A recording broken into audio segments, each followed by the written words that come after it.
അടുത്ത വർഷം പിന്നെ എഴുന്നേറ്റ് വരും. 10ാം പക്കം തിരുവോണം, അത്തമ്പത്ത് തിരുവോണം.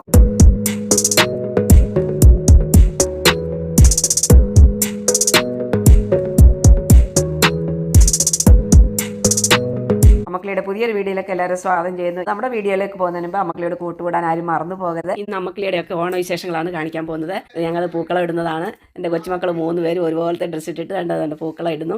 ആദ്യം പറന്നു പോയി കേട്ടോ, രാവിലെ ഇട്ടപ്പോൾ നിറയെ ഉണ്ടായിരുന്നു. ഇപ്പം എല്ലാം പറന്നു പോയി കാറ്റിൽ.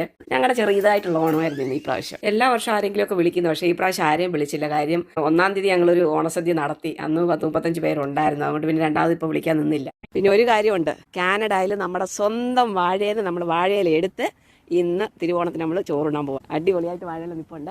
ഇപ്പോൾ മുറിക്കണം, എല്ലാം റെഡിയാക്കിയിട്ട് ഓടി വന്നിട്ട് ഇത് മുറിച്ചെടുത്ത് വേണം ഇന്ന് ചോറ് കഴിക്കാൻ. ഞങ്ങൾക്കുള്ളത് ഈ വർഷത്തെ ഉണ്ട്. അടുത്ത വർഷം കൂടുതൽ കാണുമെന്ന് വിചാരിക്കുന്ന കാര്യം ഇപ്പോഴാണ് വിത്ത് പൊട്ടി കിളിച്ച് വരാൻ തുടങ്ങുന്നത്. ഒരു വിത്ത് വരുന്നുണ്ട്. അപ്പം ഇനിയിപ്പോൾ തണുപ്പാകുമ്പോൾ ഇതെല്ലാം അളിഞ്ഞു പോകും. എന്നിട്ട് അടുത്ത വർഷം തന്നെ പൊട്ടി കിളിച്ച് വന്നോളും. സോ ഈ വർഷം നമുക്കുള്ള ഇല മാത്രമേ ഉള്ളൂ. അടുത്ത വർഷം നമ്മൾ ആർക്കെങ്കിലും ഒരു ഫാമിലിക്ക് ഇല കൊടുക്കണമെന്ന് വിചാരിക്കും. നമ്മുടെ വാഴയിൽ നിന്ന് മുറിച്ച് വാഴയിലയിൽ ഞങ്ങൾ ഓണം ഉണ്ടാകാൻ പോകാം കേട്ടോ. ഞങ്ങൾക്കുള്ള ഇലയുണ്ട്. അടുത്ത വർഷം ആർക്കെങ്കിലും 2 പേർക്ക് കൊടുക്കാൻ കാണാം. ഇപ്പം ചോദിക്കും ഇത്രയും ചെറുതാണെന്ന്. വലുതാകത്തില്ല, ഇങ്ങനെ ആകത്തുള്ളൂ. മൊത്തം വെട്ടി ഇനി ഒരെണ്ണം വരാനുണ്ട്. അത് അടുത്ത ആഴ്ചത്തേക്ക് 4 ഇല കിട്ടിയിട്ടുണ്ട്.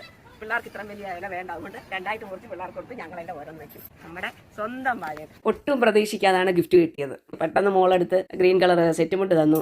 അടിപൊളിയായിരുന്നു കേട്ടോ. എനിക്ക് കളർ ഭയങ്കര ഇഷ്ടപ്പെട്ടു. ബ്ലൗസ് നോർമലി എൻ്റെ കയ്യിൽ ഇരുന്ന ഒരു ബ്ലൗസാണ്, അത് കറക്റ്റ് അതിന് മാച്ച് ആയി കേട്ടോ. അങ്ങനെയാണ് ആ സെറ്റ് ഞാൻ എടുത്ത് കൊടുത്തത്. അപ്പോൾ അത് കൊടുത്ത് കഴിഞ്ഞപ്പോൾ എനിക്ക് അങ്ങനെ ഭയങ്കര ഒരു ഹാപ്പി ആയിപ്പോയി. കാര്യം എല്ലാവരും മാച്ചായിട്ട് എൻ്റെ കയ്യിൽ ഉണ്ടായിരുന്നു.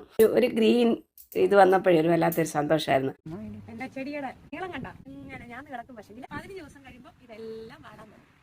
അടുത്ത വർഷം പിന്നെ എഴുന്നേറ്റ് വരും. അന്ന് ഇതുപോലെ നല്ല മുട്ട വരും. പിന്നെ വേണ്ട ഇങ്ങനെ തന്നെ പൊട്ടി കുറിച്ച്. അടുത്തത് നമ്മുടെ ഓണസദ്യയുടെ വിശേഷങ്ങളാണ് പറയാൻ പോകുന്നത്. ഓണസദ്യ എല്ലാം റെഡിയായി. ഉപ്പ്, നെയ്യ്, തോരൻ, ഇഞ്ചിപ്പുളി, ബീട്രൂട്ട് പച്ചടി, തൈര് പച്ചടി, എരശ്ശേരി, അവിയൽ, മോര് കാച്ചത്, ചോറ്, പരിപ്പുവട, പപ്പടം, ചക്രവരട്ടി, കാവറുത്തത്, പഴം, പായസം. ഞാൻ പിള്ളേർക്കെല്ലാം ഇലയിട്ടിട്ട് ഓണസദ്യ വിളമ്പാന്ന് വിചാരിച്ചാൽ പിള്ളേർക്ക് ഒരേ നിർബന്ധം, മമ്മി ഇരിക്കും ഞങ്ങൾ വിളമ്പി തരാമെന്ന്. ആ ശരി, നിങ്ങളുടെ ഇഷ്ടം അതാണെങ്കിൽ എന്ന് പറഞ്ഞ് എന്നെ ഇരുത്തി അവർ എനിക്കെല്ലാം വിളമ്പി തന്നു. അത് കഴിഞ്ഞിട്ടാണ് അവരിരുന്നത്. മക്കളുടെ സന്തോഷം ഇല്ലയോ നമ്മുടെ സന്തോഷം. അപ്പം അവരുടെ ഇഷ്ടം അതാണെങ്കിൽ ഞാൻ അങ്ങനെയെന്ന് വിചാരിച്ചിട്ട് ഞാൻ അങ്ങനെ ഇരുന്ന് കേട്ടോ. ഇരുന്ന് തൃപ്തിയായിട്ട് കഴിച്ചു കേട്ടോ. അപ്പോൾ ഇതാണ് അമ്മക്കളുടെ ഓണവിശേഷങ്ങൾ കേട്ടോ.